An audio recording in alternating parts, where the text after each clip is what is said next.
before you can love other people, you have to love yourself. You have to understand how to love yourself. When you learn how to love yourself, you'll learn how to love other people.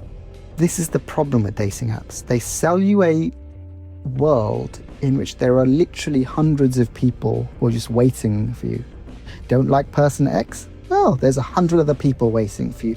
And it creates a sense that this really is a shopping exercise, that you're going shopping, and if you don't like one product, you put it back on the shelf and you take a completely different product. And I think that creates a sense that these relationships are short-term. They're not meaningful.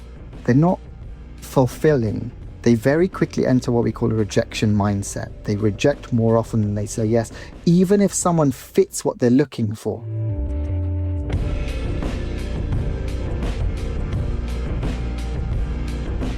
Welcome back, everyone. As you know, from time to time, we like to discuss the labyrinth that is love and romance and attraction and relationships.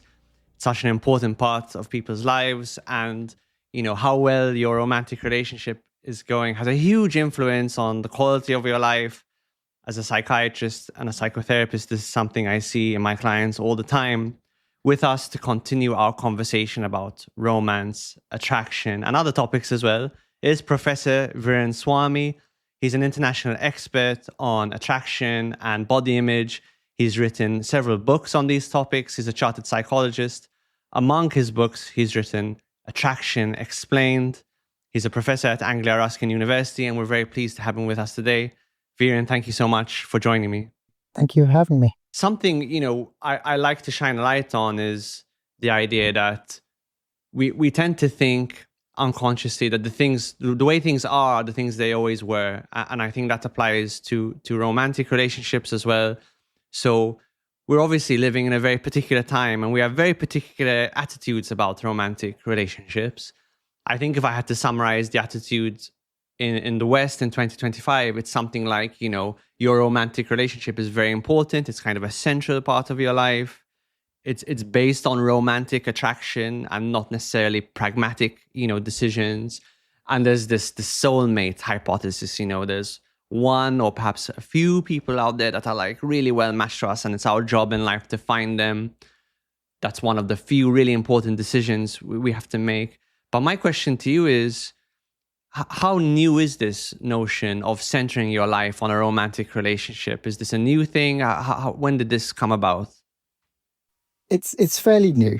I guess it depends on how we're defining what we talk about when we talk about romantic love. Because romantic love itself hasn't always been conceptualized in the same way. I mean, if you go back 3,000 years, for example, and you look at the ancient Greeks believed that love was essentially a random act of God. They believed that it was caused by Eros, or the Romans knew Eros as Cupid. And Cupid was essentially a demigod who went around shooting his arrows at people. And if you happened to be struck by one of Cupid's arrows, you would be lucky or sometimes unlucky enough to fall in love. And that was a real conceptualization of attraction, of love, and what it meant and how it came about. Later depictions of Cupid would often depict him as blindfolded, and the intention, if you've seen Primavera, Botticelli's painting Spring, at the top of the painting you'll see a depiction of Cupid, and he's blindfolded, and the intention there was not to say that he was necessarily blind, but rather that he was random. He was blinkered. So the act of falling in love itself was something that would happen by chance. It wasn't an intentional process. By the Middle Ages, love had an attraction in particular been reinterpreted in terms of developments in optical theory. And the basic idea was that light from one person would speed into your eyes, and your eyes would act as a sort of mirror, and they would reflect the light down to your heart, setting your heart on fire. And now as your heart was beating and it was on fire, it would somehow make a decision about whether or not you loved this other person. The basic idea here seems so completely different to how we would think about love now. Even in the Middle Ages, love wasn't even something that we necessarily would be desirable. Love was often viewed as a kind of affliction, something to be avoided, so like it's almost like an illness. In the Middle Ages, for example, you have lots of people describing love as a form of melancholia, sometimes as a disorder of the womb, particularly for women. And you have similar ideas in China and Japan and India. Love was always something to be avoided. If you were unlucky enough to be afflicted, you would go and find a doctor or a magician or a wizard or someone who'd be able to cure you of your illness. Galen, for example, famously said that the cure for love was to let out all your blood and to be repurified in that way. There's also a famous poem by John Gower in the 14th century, and the whole poem, it's a long poem called Confessio Amantis, the lover's confession. It's basically about this man who's so afflicted by love that he says, I want to kill myself. And he finds no solution until he goes to find Venus, and Venus says, I can see you're in pain, and I'm going to give you an ointment, and the ointment will cure you. By the 16th century, Venus had been replaced by physicians like Galen, and one of the recommended courses of action for men in particular was to have what they called therapeutic intercourse, to go and have sex. Women were offered no such liberties, unfortunately. So even in the Middle Ages, the conception of love was very different. And really, when the kind of starting point of our understanding of love begins probably in the 16th, maybe the 15th century, in what's sometimes now called courtly love. In Western Europe, you had a conception of what was termed courtly love, which emerged through nobility and through chivalry. Stories of knights, for example, often would show them going out on long adventures to perform deeds for ladies of high status because of their courtly love. Probably the most famous example is Arthurian legend. You've got Lady Guinevere and Sir Lancelot goes and performs all these wonderful deeds for his love of Lady Guinevere. So here, for the first time, love isn't something that we feel because we want to advance our position or advance our family's position, but we do it because of our character. We do it because we are devoted to someone. We are pious. We want to demonstrate our gallantry. And probably most important of all, in terms of courtly depictions of love, we do it because of self-sacrifice. We sacrifice ourselves for someone else and for the needs of others. But the really important distinction here is that even in courtly love, and the way it was formalized courtly love, it wasn't something that we just go and do for the sake of it and we want to demonstrate our love for one person. We do it for all people.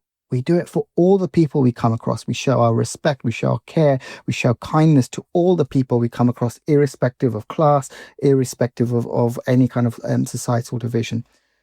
By the 16th century, this courtly love had become codified, and there were three important things that were codified in terms of how courtly love is depicted. Firstly, love can grow. And this is a big change from previous depictions of love. For the first time, love is something that grows, it evolves, it becomes bigger over time. And secondly, it allows for feelings of jealousy. I am now allowed to feel jealous if someone else loves the person I love. And the third important thing is it forbids love for more than one person. We are expected now in courtly depictions of love to demonstrate our love for one singular person.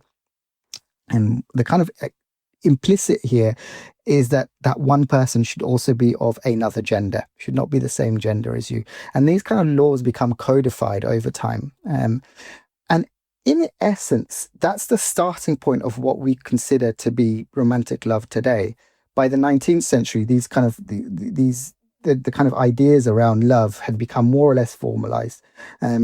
Howard Gadlin, the anthropologist, talks about the kind of formalization of love as we know it today occurs probably in the 19th century, early part of the 20th century, as capitalism becomes more entrenched in most Western societies. And he says one of the things that capitalism does is it makes communal life more difficult. We become separated from each other. We become alienated. We become atomized, and we feel alone.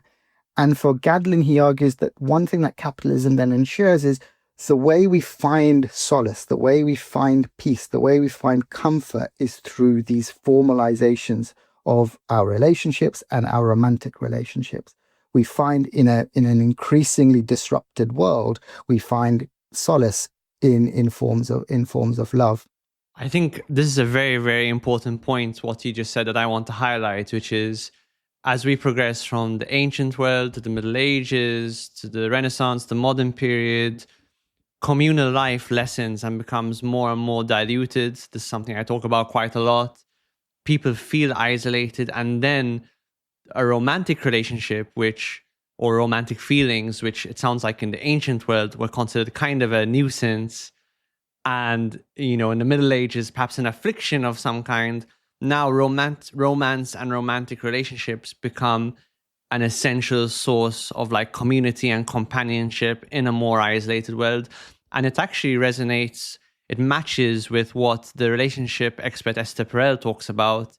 She says a lot of the problems in modern romantic relationships emerge from the fact that we put so much pressure on that relationship, that we expect our romantic partner to be not only our romantic partner, but also our best friend, potentially our business partner, all of these things wrapped up into one relationship, which puts a huge amount of pressure.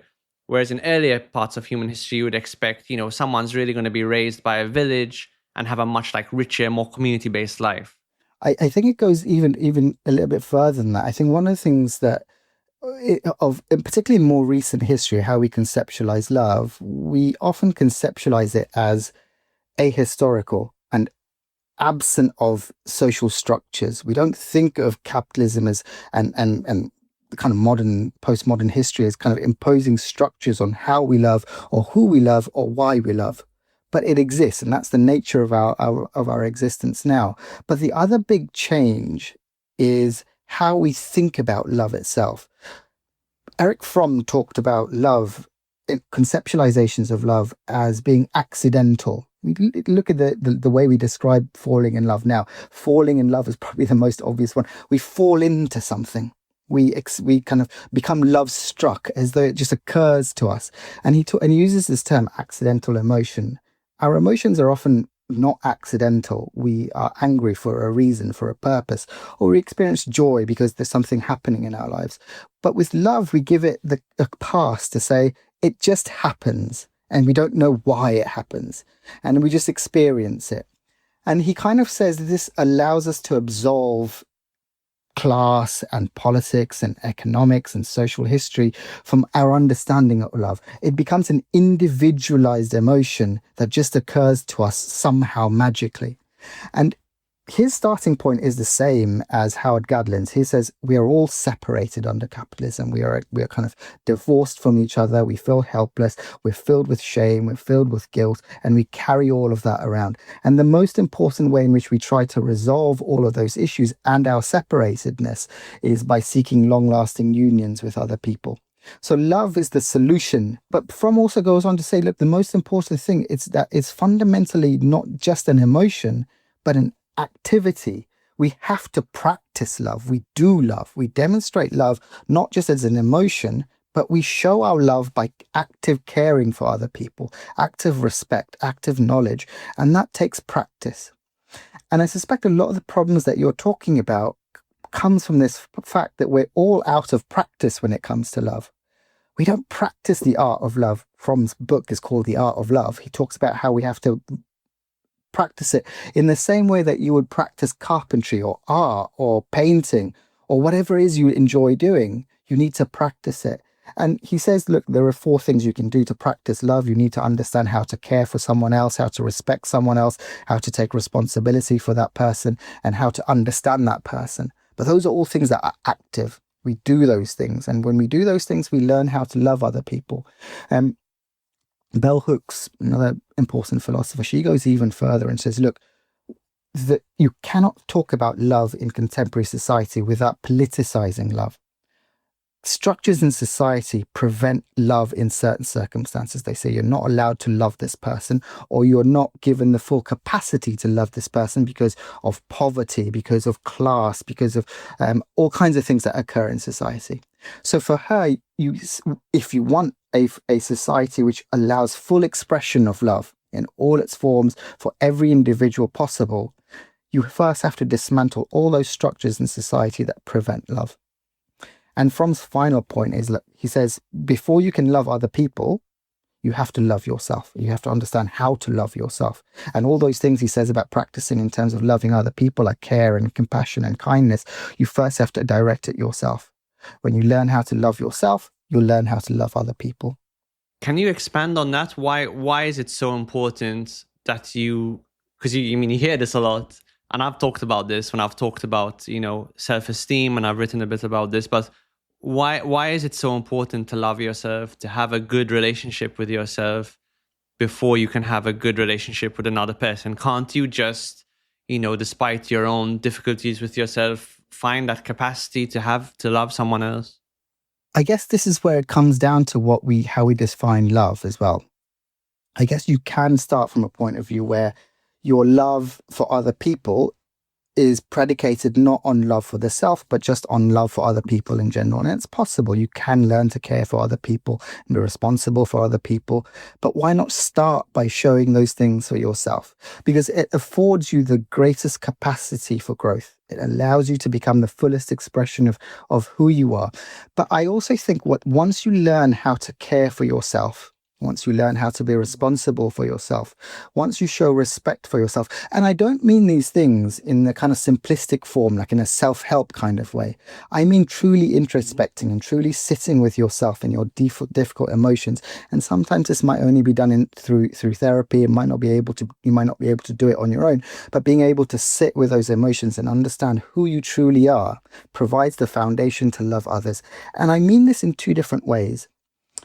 When you have the capacity to know who you are and to respect yourself and to care for yourself, it allows you to love other individuals.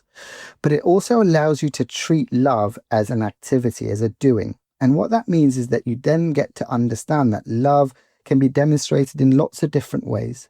You don't have to find that one soulmate out there that's special to you. You also could demonstrate love for your community, love for your nation, love for humanity in general, all of which exemplify the same forms of things that you would do for one individual. It's the same care, the same responsibility, the same knowledge, the same respect that you would show for one individual, you also show for the rest of humanity. And that's the real love that we're talking about. But it only comes because you're able to say, I have done all those things for myself as part of a broader group of human beings. Yeah, all of that makes sense to me. I'd like to share my point of view as a clinician, which is partly or heavily influenced by the book Neurosis and Human Growth, which was written by the psychoanalyst Karen Horney in the 50s. And that point of view is, if you don't have a good relationship with yourself, you really leave the door open for like three categories of things. One, a kind of narcissism, anger, vindictiveness. Two, a kind of excessive self-sacrifice, like totally sacrificing your needs for someone else, which does not really make for a good, long-lasting relationship. Or three, a sense of resignation, of like relationships are too difficult and I need to abstain from them entirely. If you don't sort out your relationship with yourself maturely, again, not in a superficial way, as you said, but in a real way, like, what do I need? Do I respect myself? Do I have a basic positive self-regard? That narcissism, anger, vindictiveness, that sense of anxiety or need to sacrifice oneself, or that resignation, they obviously hugely disrupt all of our interpersonal relationships and obviously our romantic relationships as well. I absolutely agree. And if you think about genuine love and being able to love, not just ourselves, but being able to show that capacity to love ourselves and then others, it's the foundation of everything we do, how we engage with our families, how we engage with our partners, how we engage with our communities. The difficult thing, though, is that learning to love in this way often feels difficult. It's the most difficult thing to do, to introspect and say, this is the darkest part of me, but I've looked at it and I've understood it and I've found why it is that way. And then to come out and go, I can take that and put it aside and learn how to love other people now. That requires us to accept who we are and then to shine a light of it and go, I'm okay with that and I can learn to love other people now. It strikes me that, I'm curious, because you have such a rich knowledge of the historical context, I'm really curious what you might observe in modern culture, as it appears in popular media and popular trends. it strikes me that the Eric Fromm view of love that you mentioned, that love is a practice, not just a practice, but an art form that has to be cultivated. That doesn't seem to be present in the popular culture at all. What I see in the culture is a sense that love is primarily a function of finding the right person. Again, this is the soulmate view. If I can just find the right person, then everything more or less works well on its own. And therefore, when people encounter relationship problems, their first thought is, I simply haven't found the right person. Is this something you see in the culture as well? Do you feel that the Fromm view of love is largely absent? Yeah, and it's part of the reason why I'm often keen to talk about Fromm and his view, but not just from Bell Hooks as well, and others have kind of repopularized this idea. I think it also goes hand in hand with what I've sometimes called the biologification of love. The idea that love is essentially just something that occurs in your brain or as part of neurotransmitters that are occurring in your body somewhere. And that's all that love is. And it's such a popular view, this idea that love is basically a series of hormones that are circulating in your bloodstream and they trigger reactions. And I suspect a lot of the reason why we favor these kind of biological explanations of love is because it feels easy. It goes back to this idea of kind of love as an accidental emotion. If it's just something happening in my brain, I have no control over what's happening. I can absolve my responsibility here and say, it's nothing to do with me. It's just something that's happening in my brain. And therefore, whatever happens will happen. I do not have to take responsibility here. You see this, for example, in discussions of oxytocin. Oxytocin is primarily a neurotransmitter that's involved in childbirth. And we see a lot. This is why, for example, midwives will often advocate for skin-to-skin contact with a parent immediately after the birth of a child. It releases oxytocin that's been shown to be involved in pair bonding between the parent and the child. We also see it in discussions of what love looks like. And a lot of the times love is oxytocin is involved in kind of you see increases in oxytocin, for example, among couples who say they're in love. But when we say love is basically oxytocin, what we're really saying is that it's just something that's happening in the brain and that we have no control over. And what that does, it says you don't have to take responsibility here. It's just something that happens in your brain, and you can behave however you want. The kind of more formalized version of this is that there's not just one neurotransmitter, but a whole series of things. But what it comes down to saying is that there are a whole series of neurochemical reactions that are taking place in your brain when you fall in love, and you have no responsibility, no care for what's happening. The analogy that I like to sometimes use is that when I walk from one place to another, there are a whole series of things that are happening in my brain. My brain is saying, move from A to B, and I'm telling my legs to move, and all kinds of things are being coordinated. I might have memories about where I've been between A and B and how I've done this in the past and why I'm thinking. All of those things are happening in my brain. But that's not walking. That's in itself not walking. Walking is the act of actually walking from A to B. And in the same way, I would say, like, all these things that are happening in your brain is not love. It occurs in your brain, but it's not love. It goes back to the idea of Fromm, when you kind of distinguish between the kind of accidental emotion of love and the doing of love. And I think a lot of the time, a lot of the reason why the kind of the active formal version of love has been kind of rendered invisible in popular culture is because it's too difficult. It requires, like we've been talking about, introspection and it kind of focusing on yourself and therapeutic work a lot of the time. But if you're not willing to put in that effort, then you rely on kind of simplified forms of love, kind of love that doesn't require work, which is a biological form, or other forms of love, explanations of love that don't require effort. Are there any, I mean, I'm sure you must, knowing all of this stuff, walk around in your personal life, and it must be hard not to make observations about certain things that people do. Are there any really common relationship mistakes that you see people making over and over again? And what would you love that they might do instead? It's tricky because I get this question sometimes, and people tend to think that because I have this knowledge in my head that it's easy to apply. And I've been talking about this as something I've been advocating for other people to love fully and to love themselves. And it's a process. It doesn't just stop because you've gone through therapy or because you've done some introspection of yourself. it's a lifelong thing that you have to reinvigorate all the time. And actually looking at myself, when I have conversations with people like this, like with yourself right now, I'll come away from this thinking, what have I done recently that's kind of helped me to love myself and to then be a better partner, to be a better father, to be a better family member, and so on. And it reinvigorates these things in my head, but it requires constant repetition. So when I talk about, when you ask me like, what is the thing I hope for other people, you know, the simple answer is I hope other people take away from this that being or finding a fuller form of love is possible. It requires effort, but it is possible. And the most rewarding part is when you can come away from that process and you think, I've changed how I love other people because I've thought about it and I've gone through the hard work and I've come away as a better human being, able to love other people. But for those people who have got to that stage, the reminder is that it's not a singular step. It's a process that has to be repeated over and over again throughout the course of your life. The flip side to this is that the rewards from being able to love are immense. And again, what I see in the culture is more of love is seen as a commodity. And increasingly, I think we can have a conversation about dating apps. I think dating apps contribute to this because dating apps influence us to think of other people as lists of characteristics. So now we don't think of, Tom, the whole person, with a certain X factor and flaws and strengths. We think Tom, 6'2", works in investment banking, earns X amount of money.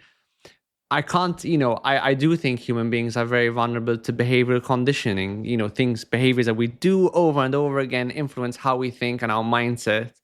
So when I think of continually using dating apps, swiping, and basically looking at these digital pamphlets of ourselves that we create, where we reduce ourselves to 10 or so characteristics, I can't help but feel this has a very, very reductive effect on how human beings see each other.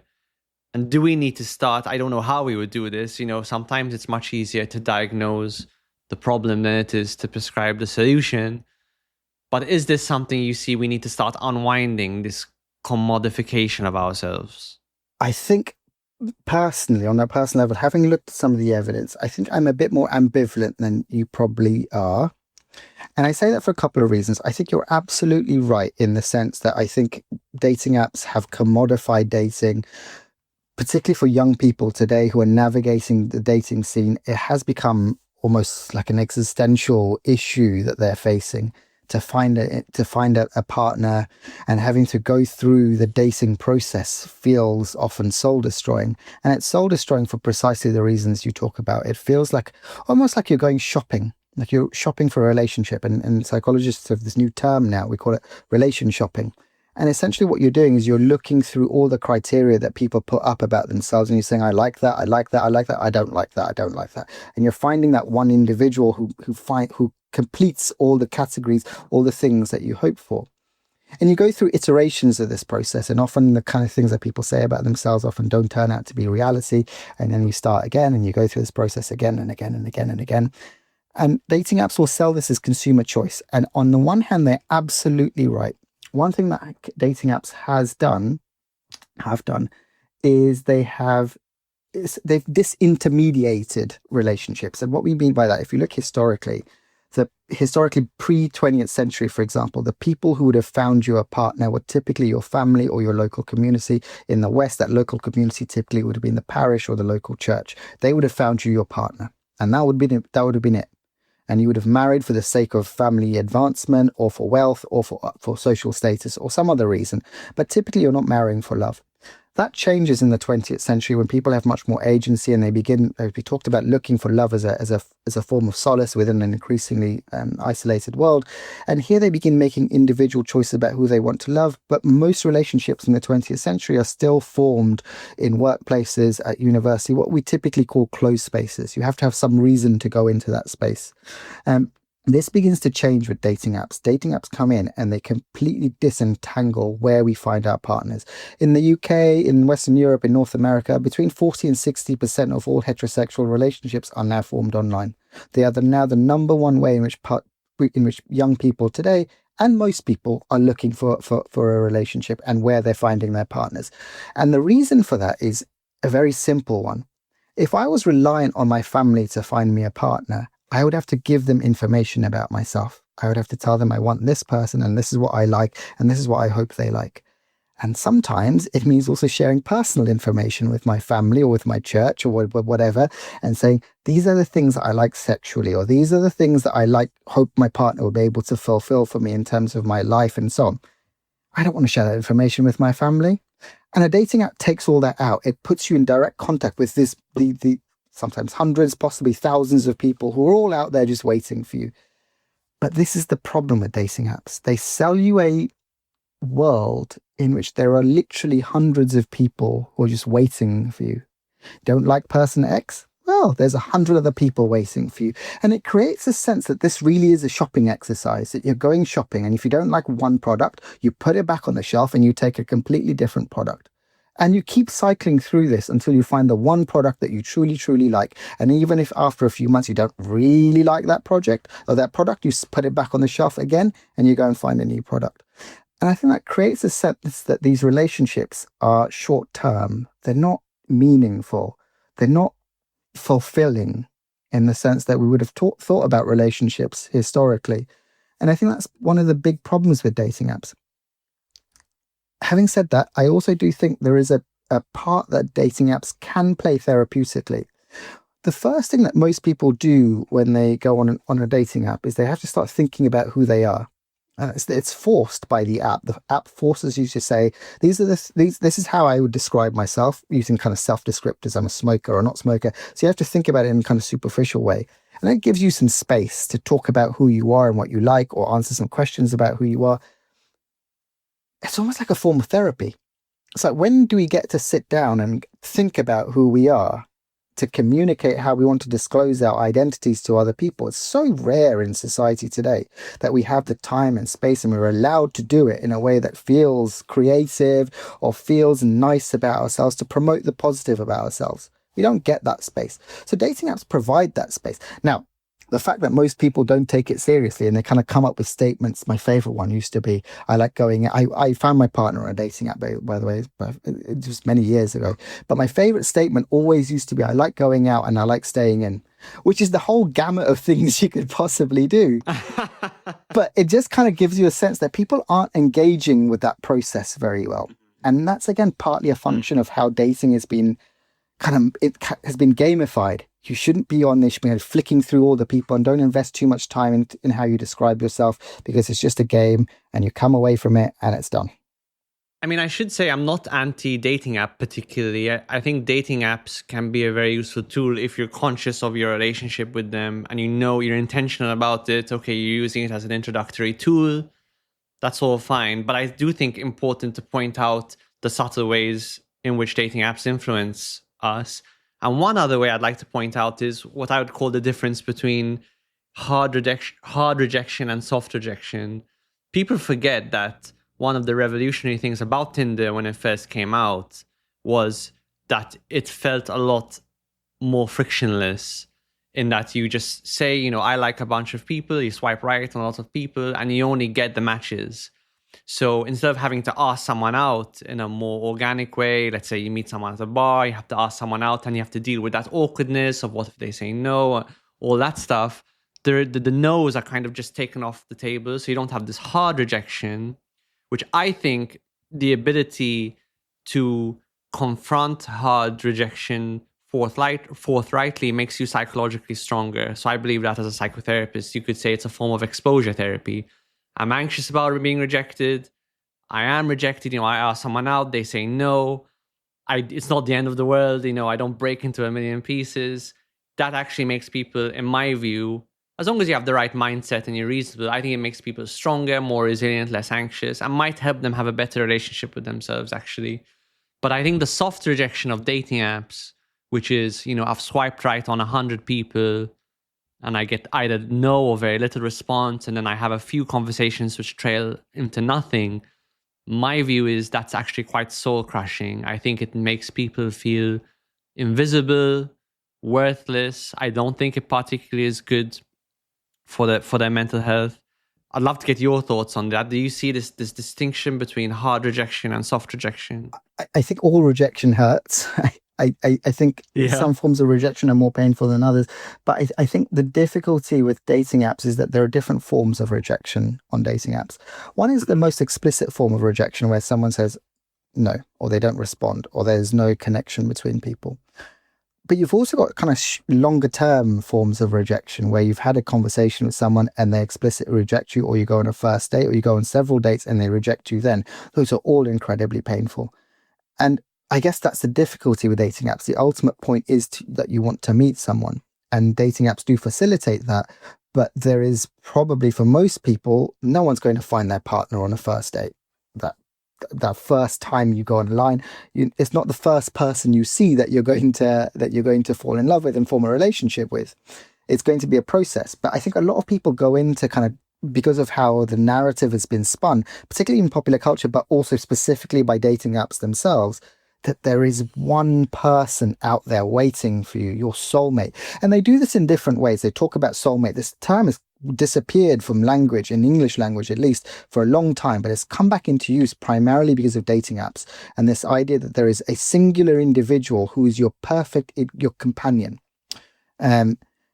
Dating apps sometimes do this with a numerical value. They will tell you 100% connection or 98% connection. And the implicit idea being here that the 100% connection is the better partner for you algorithmically, which is nonsense, because there is absolutely zero evidence to suggest that these algorithms work. The best evidence that we have tells you that the algorithms don't work, and that people are better off, or just as likely to find a romantic partner with a 50% match compared to a 100% match. So the algorithms are a lie, but they sell it as this is your perfect partner. And so you get into the mindset that you have to find the one perfect individual who's going to complete your life. But this goes into a broader story about what love has become in contemporary culture, that we are so empty within ourselves that someone else will come along and fill that gap for us. That's not what love is. And it goes back to the idea we were talking about before, that you have to be able to fill yourself first before you allow someone into your life. If you go into a dating app hoping that the person that you end up being in a relationship with will fulfill things in your life or complete the emptiness in your life, it's an empty relationship to begin with. Yeah. And that's so important because, again, I think the process of meeting people, dating, that's a process which you can use to develop yourself, to introspect, to learn about yourself, and hopefully, even if there are rejections which can be painful along the way, to become a better person along the way. And this is, again, very different to the commodity point of view. You know, if you purchase a commodity, like you buy a cup of coffee, that thing is expected to be a standardized unit of some kind of good, which predictably improves you in some way or gives you some kind of benefit. Whereas relationships are different. I think relationships done well is a situation where the people have an effect on each other. The two people change as a result of the interaction with each other, and hopefully for the better. Going on to some other cultural trends, you know, we see an increased prevalence of practices of like non-monogamy. And many people might argue that actually humans aren't essentially monogamous. Some people have argued that monogamy actually is kind of a result of civilization, which is relatively new in human history. There's been a book called Sex at Dawn written about this. We actually had the author on the podcast a couple of years ago. In your view, how essentially human is monogamy? Would you say humans are a monogamous species essentially, or is it true that actually we are inherently non-monogamous and monogamy only came about with the advent of civilization? I am generally of the opinion that there is a distinction to be made between human beings historically and evolutionarily and human beings today. Human beings in evolutionary history were typically non-monogamous. It was typically a polygamous structure where there was one man who had multiple relationships with multiple women. That was in distant evolutionary history, though, and any idea that you can use that as a framework for how we behave or should behave today is complete nonsense. There is a trend, I think, in some scientific circles to take what happened many hundred thousands of years ago and say that is the natural way for human beings to be. And they ignore the fact that evolution is an ongoing process, that we evolve, not just in our biology, but in our cultures as well. And all the anthropological evidence, all the sociocultural evidence shows that at some point, about 10,000 years ago, once we shifted to agricultural farming and farming in place, there was a division of labor. And once divisions of labor occurred, gendered norms of relationships also then became the norm. And that was typically through a relationship between one individual and another. And that was reinforced in Western Europe through the Christian church and through legal frameworks. And that's why you have the dominant structure of relationships today being a heterosexual one between a man and one woman. And that's how it has been for about 400 years now. Having said that, the genetic evidence suggests that some people do cheat.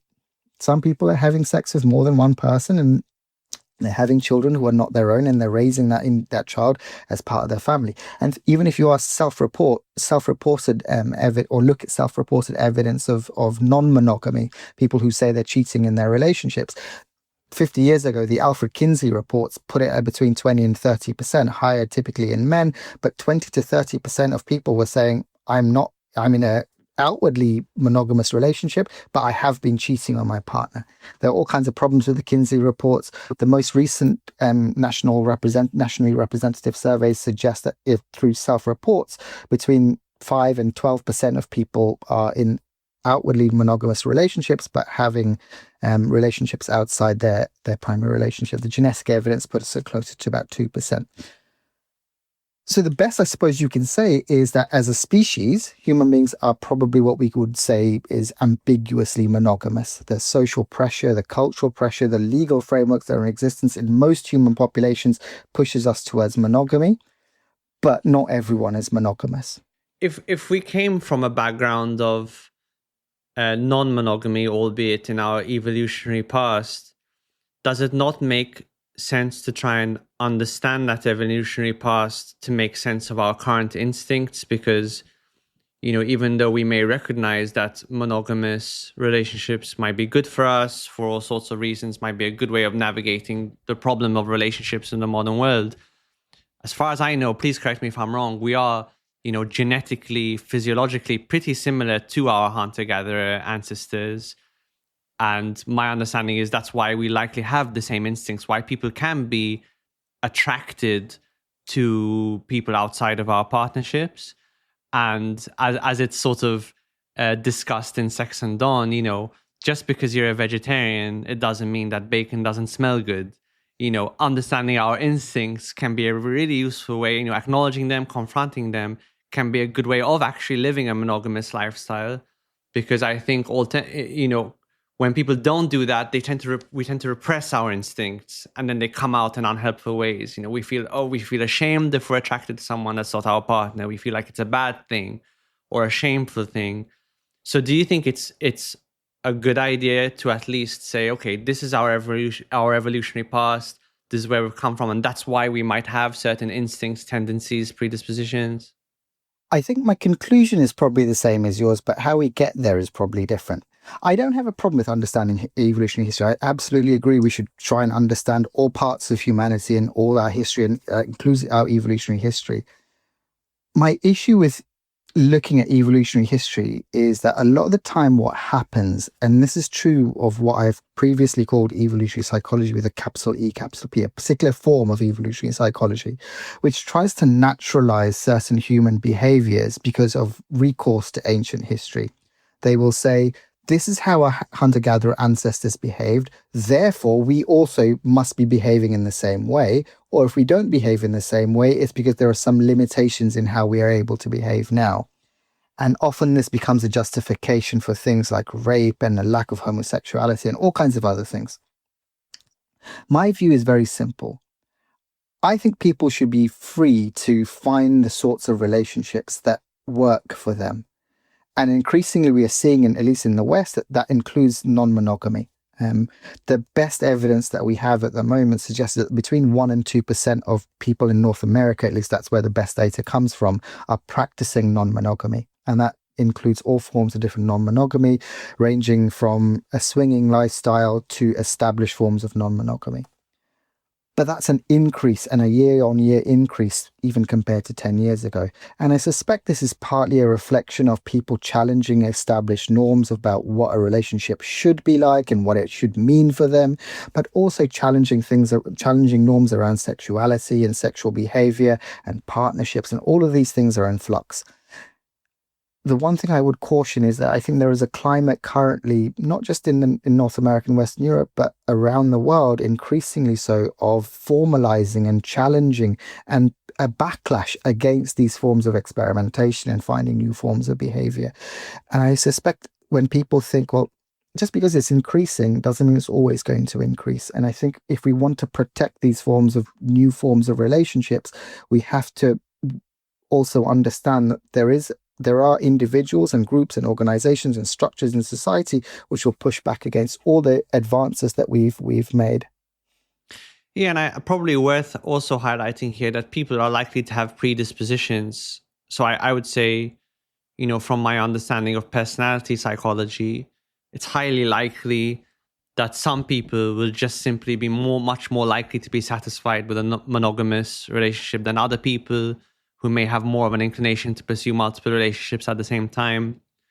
Is there any evidence as to how satisfying people find monogamous versus non-monogamous relationships in their lives? Are there any comparative studies that might look at that?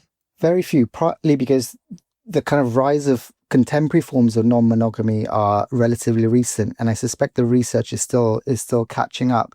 What we do know is that people who are in non-monogamous relationships, and primarily North America, some data from Western Europe and Australia as well, they often experience a lot of stigma. And that's partly a reflection of kind of challenging established norms in wider society. There are all kinds of stereotypes that they sometimes internalize about how they are, about their beliefs about sex and beliefs about relationships. And that data is slowly catching up. Funnily enough, there is data, a lot of data actually, from the 1970s and 1980s, focusing primarily on swinging. And all the evidence from swinging couples, so swinging, just basically individuals who are open to having consensual sexual relationships with other people, all the evidence suggests, firstly, there are very few personality differences between swingers and non-swingers, with one exception. Swingers have more liberal sexual attitudes, which you'd expect, and they also have lower levels of jealousy, again, you'd expect. The weird thing, or maybe it's not weird, the wonderful thing about swinging, I suppose, is the impact it has on relationship satisfaction. Swingers report some of the highest levels of relationship satisfaction in terms of established relationships. They also report more romantic feelings towards their partners. In terms of individual well-being, they typically report greater sense of well-being, higher self-esteem. So all the evidence, contrary to kind of the stereotype of what swingers and non-monogamy might look like, suggests that they're actually functioning better, not just in themselves, but in their relationships as well.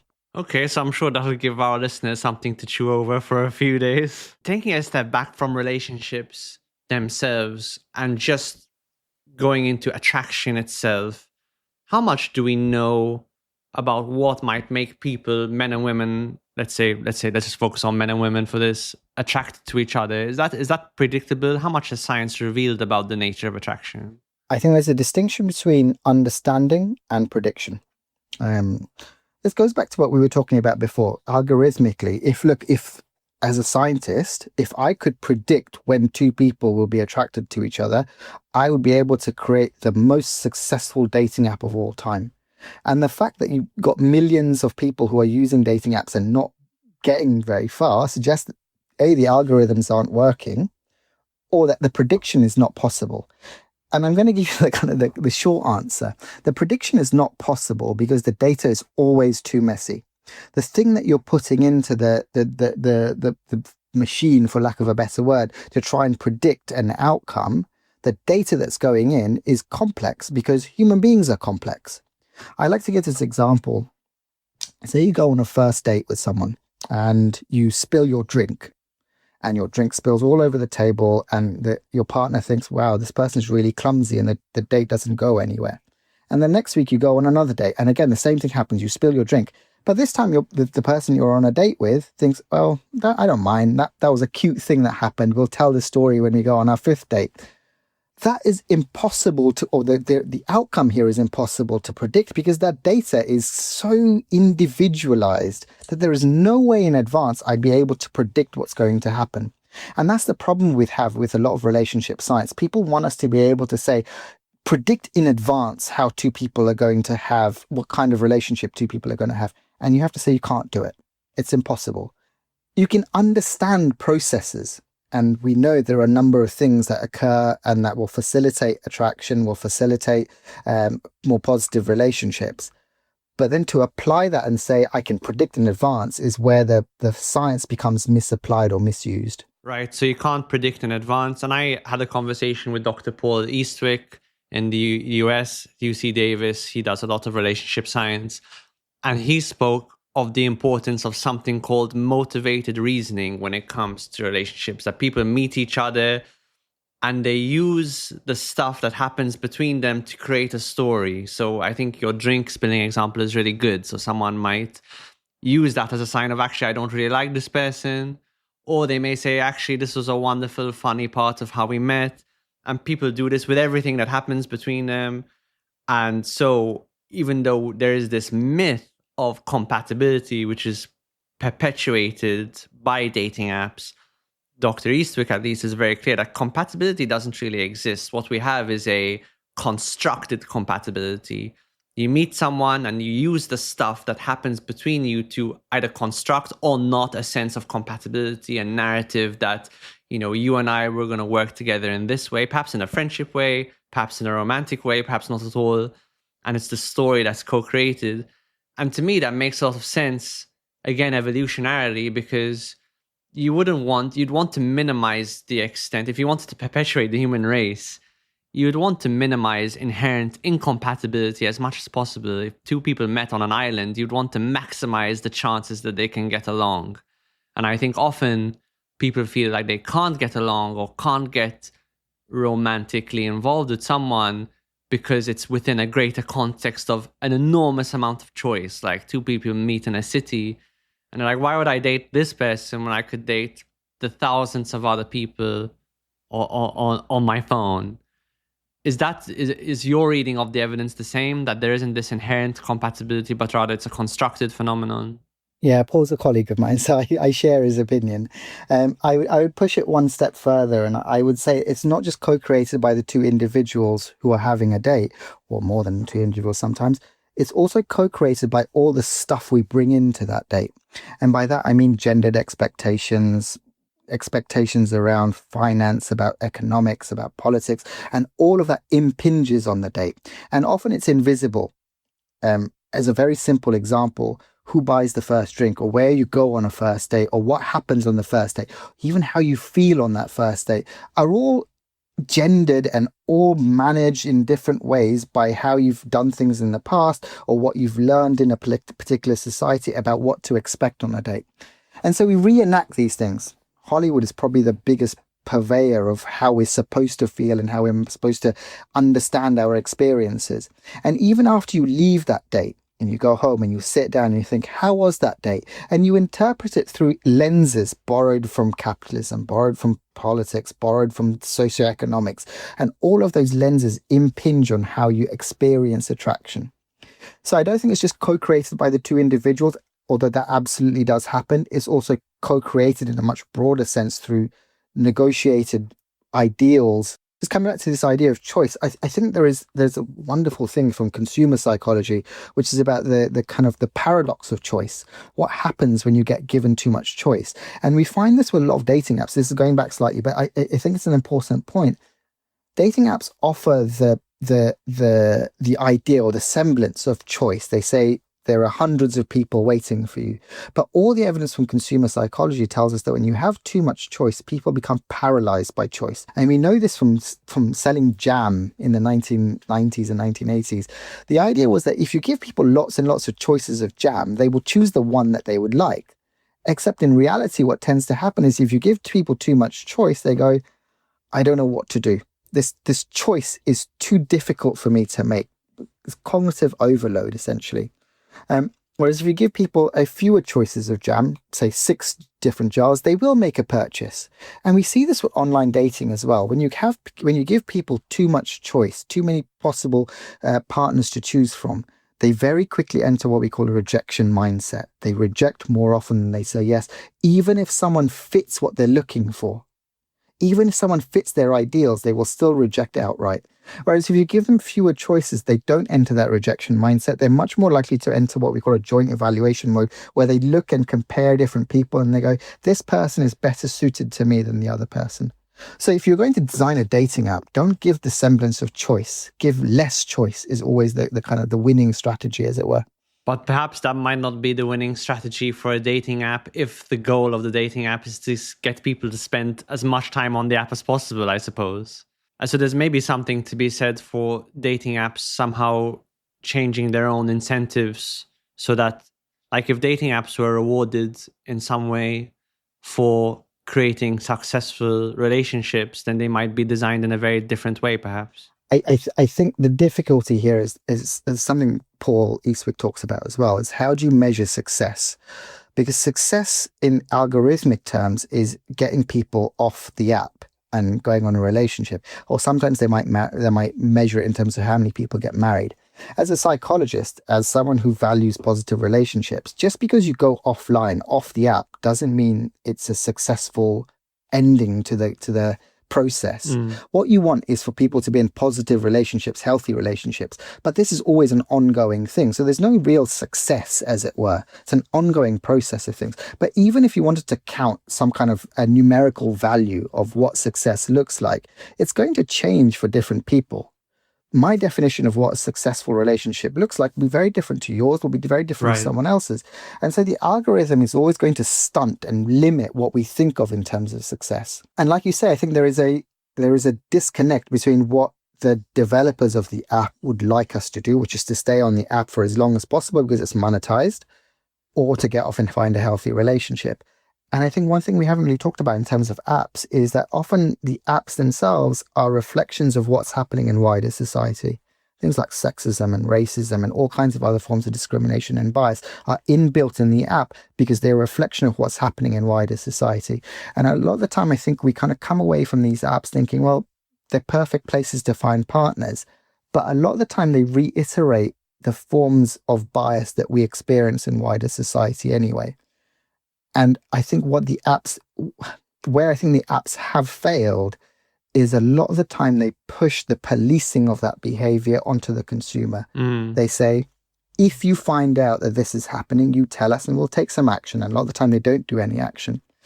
But they don't challenge, they don't change, they don't actively manage active forms of bias and discrimination and sexism and racism. Because there's no inherent push to do it from the app's point or the app developer's point of view. And this is why you have all kinds of people who are going onto other forms of social media to complain about racism and find groups of other like-minded individuals who have to challenge it actively. And it's only when it becomes viral that something changes on the app. That, for example, I forget which of the dating companies did this, but one of them took out the ability to choose what racial category of other individuals you're looking for example. But all of those things only occur because people have to take active steps to challenge it. Yes. We've established that it's impossible basically to predict compatibility, but we do know that science has shed some understanding on how relationships and attraction happens. One principle I've already learned is what you described today, the rejection mindset versus the co-evaluation mindset. Are there any other principles that the science has revealed that you'd love, a guy or gal to know if they're on the dating scene, if they're single and they're struggling, principles that can help them be sort of maximally attractive? I write about this in my book. There are 4 principles. I can give you the kind of very quick overview. The first one is something that most people don't even think about. It's geography. And I talk about geography in the sense that space and how we use space often brings people together. Anyone can do this. If you look back at all the places you visited over the past week and you kind of map where you've been and how you got there, the kind of routes that you took, you will find for most people, that you have used the same routes and you've gone to the same places, and it's very, very rare that you've gone out of what we call the activity zone. So if you kind of think of your activity zone as all the places that you frequent on a daily basis, these are all the places that you're likely to meet a potential partner. Historically, this would have been the places where you would have found your partner, because these typically more likely to be closed spaces like universities and workplaces, because that's where we spend most of our time. The difficulty is that dating apps have taken us out of our activity zones, and they said you can meet people outside your activity zones. But even then, even on dating apps, a lot of the time we kind of look and we kind of think, well, I live in London, for example, and if I was going on a dating app, I'm not going to date someone in Scotland, because it makes little sense for me to do that, because I ultimately want to meet that person. And if I'm going to meet them, I can't, it's too far to travel to Scotland for me on a kind of everyday basis. It's too costly, it's too time consuming. And we all have what we call a pre-specified geographic area. And the pre-specified geographic area is the maximum distance that you're willing to travel to meet a potential partner. And that varies for different individuals, and it will vary according to things like your preferences for time, cost, and travel time and so on. And it will become more constricted in urban areas because there are more people in urban areas, whereas in rural areas, you'll become wider because there are fewer people around. But we all have a sense that we want to find someone who lives relatively nearby. And in fact, all the evidence suggests that the majority of relationships are formed between people who live relatively nearby to each other. It varies depending on the study, but most studies put it between about 10 and 15 kilometers as the maximum that we're willing to travel, or where we find a particular partner. The other way to look at this is to think that across time and space, if you're single right now, your potential partner, the person who you're going to end up meeting and falling in love with and having a relationship with, you and your partner are moving closer and closer together in space and time until ultimately you get so close to each other that you will eventually form a relationship. So if you're single right now, I suppose the hopeful message of geography is that geography and space will ultimately bring you together with your partner. That person you haven't met yet is moving closer and closer to you, or you're moving closer and closer to them, and you will eventually meet. There's another reason why we like geography, or why geography matters. It has something to do with, actually, if you tell me what your favorite letter of the English alphabet is, I'm going to see if this test works. What's your favorite letter in the English alphabet? I've never thought about it. I'm going to go with B. Okay, this test has failed. It's called the name letter effect, and it's basically a test to see. Most people, when they ask what's your favorite letter, they choose a letter that appears in their own name. Well, my instinct was to choose a letter in my name, but I thought it was too egotistical. So it almost worked. So most people choose a letter that appears in their own name. It's called the name letter effect. You can test it out on your own people. Basically, we like letters appearing in our own name because it's self-relevant. But there's another reason why we might like letters in our own name, is because we see those letters more frequently. And it goes back to this idea that was discovered in the 1960s by Robert Zients. And he was a social psychologist who argued that when you see a novel stimulus for the first time, you like that novel stimulus more and more the more often you see it. So imagine you've never seen, I don't know, a pen before. You don't know what a pen is, and I show you a pen for the first time and you go, it's all right. But if I keep showing you the pen over and over again, repeatedly over the course of a day, say, for example, science predicted that by the end of the day, you would love the pen more than at the start of the day. And all the evidence supports this idea. And it also helps to explain why we typically like people who we see more often. If you see someone more and more often, you like that person more, precisely because of mere exposure. You're seeing that person more, therefore you like that person more. And geography helps to bring people into that same space, and we essentially like people who we see more often because they're in the same space as us.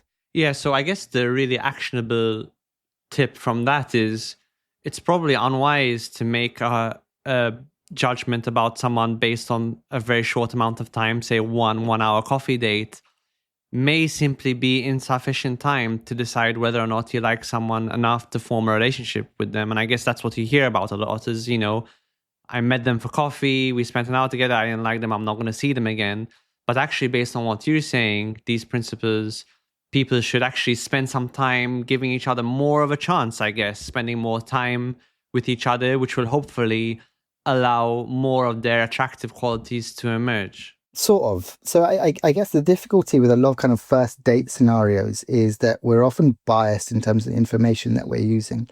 And all the evidence suggests that on a first date, within a second, or sometimes less than a second, we've already made a judgment about someone's physical appearance, and we've made a decision about whether we like that person physically.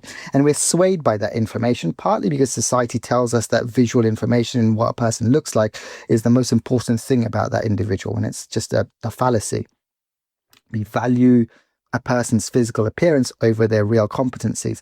And part of the reason why we diminish the value of competencies is because that stuff, or getting to know that stuff, takes time. Like in a conversation with you, I get visual information much more quickly, and I can make judgments about what I think you're like or what I think you might be like based on your appearance. But if I wanted to know what you're really like, I have to have a long-term conversation with you. And if I want to know what you're really, really like, that takes a lot longer, because I'm not going to know your what we call the true self in a single date. It's going to take multiple dates before I get to that point. But all the evidence suggests that on a dating app, we value physical appearance more than anything else. On a first date, we value physical appearance more than anything else. And we make implicit decisions and implicit judgments about a person very quickly on a first date. And that sways everything else that happens on that date. But again, doesn't that point to the same advice, for the individual, wanting more success in dating? Doesn't that also suggest, you should probably go on 3 dates with someone before you should make a decision? Yeah, I mean, I would generally agree. The difficulty is that people don't make those kind of rational choices a lot of the time. Yeah. There was a very famous study many years ago, which kind of jumbled up people's photos on an online dating site. Essentially, you were going on a blind date with lots of people. And the test here was whether or not you would find someone to have a meaningful relationship with, even though you didn't know what they looked like beforehand. And all the evidence, all that particular study showed that most people on that blind date actually form meaningful relationships because they had no preconceived notion of what the other person would look like. I don't think that's necessarily the best way to go about things. I do think physical appearance and physical compatibility, for lack of a better thing, is an important part of any relationship. There's no reason to be ashamed about saying it. There's no reason to kind of diminish its importance. If you want to have a physical, sexual relationship with someone, you have to be physically attracted to that person. And for most people, having a romantic relationship means having a sexual relationship with that person as well. And you find that out. If you don't like the look of a person, then you should be okay to say, I don't think it's going to work out. But even a lot of the language that we use just to say, I don't like how you look physically, is coded. Instead of just saying, I don't like the look of you physically, which is rude, we often use words like chemistry. We say, I don't have chemistry with you. And chemistry is often, in the research that we do, is often a shorthand way of saying, I don't find you physically attractive, but I can't say that because it's not socially acceptable to say that. But you're absolutely right. Look, if you're looking for a long-term relationship, physical appearance probably doesn't matter very much. Maybe the way I might put it is physical appearance is an important prerequisite, but it's not by any means everything. And if you have physical appearance and if you don't take into account everything else, you're dooming yourself to either a short-term relationship that doesn't go anywhere, or a relationship that's very volatile, or what someone might call a toxic relationship. Physical compatibility is not nearly enough. And we need to be looking for other things. Okay, yes, do they basically pass the physical compatibility test? Yes.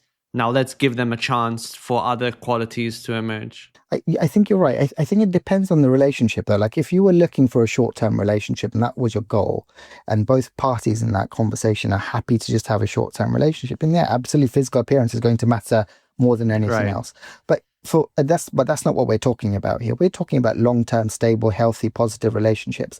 And all the evidence suggests that once social interaction begins, and by social interaction, I simply mean having a conversation with someone. Once that begins, that information outweighs physical appearance. We're looking for a couple of things. One thing we're looking for is the degree to which the other person is a good person. Now, I know in popular culture, this has become a major talking point about nice people finishing last typically. And the argument is that nice people always finish last. They don't get the healthy relationships, the positive relationships. All the evidence says otherwise. All the evidence shows that most people, what they're looking for in a long-term partner is essentially a good egg. They want someone who's kind, someone who's empathetic, someone who is a decent human being, someone who's caring, someone who's funny, someone who's confident. But all those things combined makes you a good person. And when you ask people to list all the things they look for in a potential partner, those are the things that come out top. For irrespective of your gender, of your class, of your social background, those are the things that come out top. A good person. Second, physical appearance. We want physically attractive partners as well. And sometimes we want also people who are reputationally good or have resources and some other things as well. Top all the time is kindness. Good person. Yes. I mean, I think when people are talking about the idea of nice guys finishing last, I think there's a really important distinction to be made between being nice as a coping strategy versus true kindness. So I think when we're talking about the nice guy, in terms of the nice guy being finishing last, we're talking about a guy who has never developed the capacity to be assertive. And I think true kindness comes from a place of strength and the ability to be assertive. And I think the ability to be assertive is also a prerequisite to being a good person. And then from that position, you can be kindness from strength. Whereas I think a lot of people, and I do think, a lot of men in the modern world have fallen into the trap of just being nice at all times, just, getting people to like me through being nice. And I think that lack of assertiveness can be quite a turnoff for people of the opposite sex, because, again, it implies that perhaps, as we were talking about at the beginning of the conversation, you don't have such a good relationship with yourself, and therefore you can't be assertive. But I think you're totally right. Then true kindness from a place of strength matters hugely when we're thinking about our long-term relationships. And I think as well, there is a third variant, which is the individual who uses niceness as a strategy to get into a relationship. And it's often a mask for unkindness, because they understand that no one's looking for unkindness. No one wants to be in a toxic relationship. No one wants to be in a relationship where there's lack of care, lack of kindness. They put on the mask of kindness as a way of masking their deficiencies. And once the relationship has progressed, then that's when the mask comes off, and you find out actually niceness was not a trait there to begin with. I think a lot of this discussion as well, though, the problematic use of niceness is an issue, because when we talk about niceness in this way, we're essentially saying it's a static concept. You are either nice or you are not nice. But first, it's a continuum. Some people are nicer than others. But also, it's not about the characteristic itself. It goes back to Erich Fromm's idea of not just love, but niceness is an act as well. We act kindly towards other people, and that's when we demonstrate niceness. If you're unable to be kind, and by kindness I mean unable to respect someone else, unable to care for someone else, unable to be responsible and put other people's needs before your own, then you are an unkind person and not nice person. If you want to be in a healthy, positive relationship, if you can develop traits that are associated with kindness and being a good person, those are all the positive qualities that will make sure you have not just a healthy relationship with other people, but a healthy relationship with yourself as well. And I always say this, look, there's a reason why I tell people to develop traits of kindness. It's because of a halo bias. So a halo bias in psychology is when one thing about someone becomes associated with someone else. And I often use the halo bias as an example of how if you want to look more physically attractive than you are, you should also be kind. Because there are all kinds of studies which show that when a person is perceived as being good, when a person is perceived as being kind, they are also perceived as being more physically attractive than they actually are. As a very simple example, say you rated me as a 5 out of 10 in terms of my appearance the first time we meet, but over the course of a conversation, you learn that I'm a good person, I'm funny, maybe I'm kind, and I'm good-hearted. Now suddenly I'm an 8 out of 10, not because of my physical appearance has changed, but because you're using the information from my kindness to make a judgment about my physical appearance. So the simple answer, look, kindness goes a long way, not just for yourself, but it also makes you look more physically attractive. And I think people tend to be happier when they're kinder. As far as I know, the science suggests that people who are more compassionate and do more compassionate acts, selfish as it may sound, actually tend to be happier and have a higher quality of life. Is that right? Yeah, absolutely. Compassionate people, empathetic people tend to be more they don't just have better psychological well-being, they also have better physical well-being. So there are all kinds of reasons to try and develop kindness as a trait. Right. Viren, we're out of time. I had hoped to explore your other area of expertise, body image, with you as well. But you were right. We did not have a chance to explore it. We barely scratched the surface of romance and love and attraction. But nonetheless, I've very much enjoyed exploring that landscape with you. We'll have to have you back on to talk about body image at some point in the future. Until then, where can people find you and learn more about your work? If you want to find me, you can look at my university page, just Google my name, you'll find me. And if you want to learn more about attraction, I've got a book called Attraction Explained, which kind of goes through what we've been talking about today in much greater depth. Thank you so much for coming on today. Thank you.